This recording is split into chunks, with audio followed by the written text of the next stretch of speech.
Now it's time for our weekly commentator, Willie Jackson. So what's up, Willie?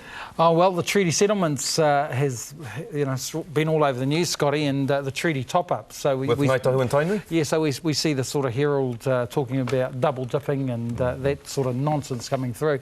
People have got to break this down and remember the history of this. Ngāi Tahu went first in terms of the treaty settlements, and it was always a risk. And so if they hadn't have got the treaty top-up clause or the relativity clause, they would never have done it. Who's going to do a settlement for only 1% of what the settlement was worth? They did a settlement for 170 million. I think the Ngāi Tahu settlement was worth 18 billion.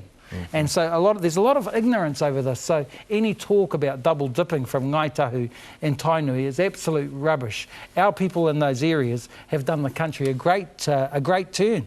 In fact, subsidised the nation.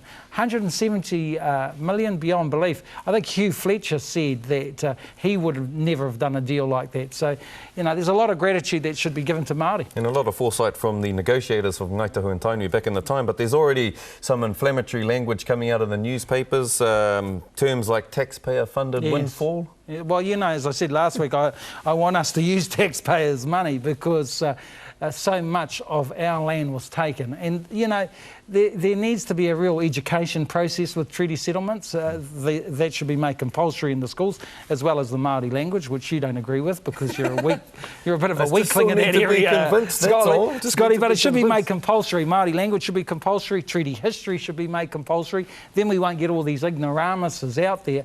1%. That's all the settlements are worth, and people have to understand that when they see the top-ups. And relativity makes sense for Ngāi Tahu and for Tainui, and of course over there on the North Shore they'll go nuts, won't they? That's the Flat Earth Society. Like, yeah. Well, no, I need to change. You're fighting inflammatory language with inflammatory language, like you read in your column. Yes, I call them all mongrels or something, selfish mongrels. I want to rephrase that. That's just not fair. There are some greedy, selfish mongrels over there on the Devonport. There are a lot of good people, actually. Those good people should read about the history of Ngāti Whātua. Read how a tribe was totally dispossessed. Not 1 acre they had when when Bastion Point went through, and the great fight from Joe Hawke and all the people there. If they read the history, then they'll understand that this 3.2 hectares over there is nothing, and they should be actually supporting Māori. Chris Darby, the chairman, he's spinning stories everywhere. Defame myself and John Tamahere. So we've been trying very hard to get him on radio, and we want to interview him over the next week because he needs a history lesson, Scotty. He needs a history lesson. The nonsense coming from there is unbelievable. You're a keen follower of Māori netball. Yeah. Our last item was on Māori netball, and we had, of course, the magnificent June Mariu talking about her hopes for a Māori national team. Are you supportive of that? I've always been supportive of that, and it's great some of these Māori netball players are coming through now. You know, if you think back, we've had some great Māori netball players who didn't come through. And when you think back, in the national side, we only had 1 or 2 top players, women I should say, like Waimara Matau Manu and Te Aroha Kinan.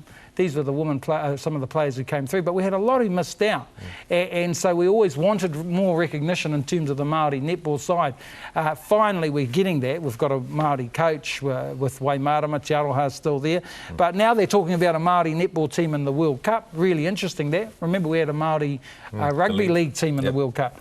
Of course, they all fell over, but never mind. The point is, are we getting enough recognition? I don't think so. And good on June Mariu. She's a fabulous advocate for Māori netball and for Māori, actually. Okay, Willie, thank you very much. We'll see you again next week. Good luck with your trip. Thank you very much. Actually, Miriama will see you next week. Oh, yes, can't wait. We had a lot of feedback. Unfortunately, we've run out of time to read it out to you, but ngā kau nui ana mātou kia tuhi kōrero mai koutou. Hei a kōko ake nei ki te ake koutou I wā mātou tai pito. Hei tuhi mai mā koutou I o koutou whakaaro. Ko Miriama Kamo, te kai whakataki a tērā wiki, engari ka raungana tonutia tōku reo, ka kitea tonutia tōku mata I te rohe o rānana I Ingarangi, o tira I tā mātou whakaari, ruru tau I te Globe. When Shakespeare wrote this play, he didn't even know New Zealand existed. 400 years later, a Māori version of Troilus and Cressida will open the world's biggest Shakespeare festival in London next week. It'll be a unique showcase of Māori talent. We've got a fantastic group of young and old ambassadors that are going to carry our New Zealand flag, our Māori flag and our reo flag very, very well. That's next week on Marae Investigates.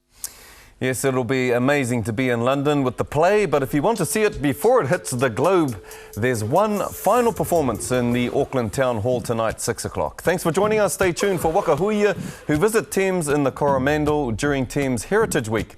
E ako rangatira, puta noi te motu, kia mai te rā.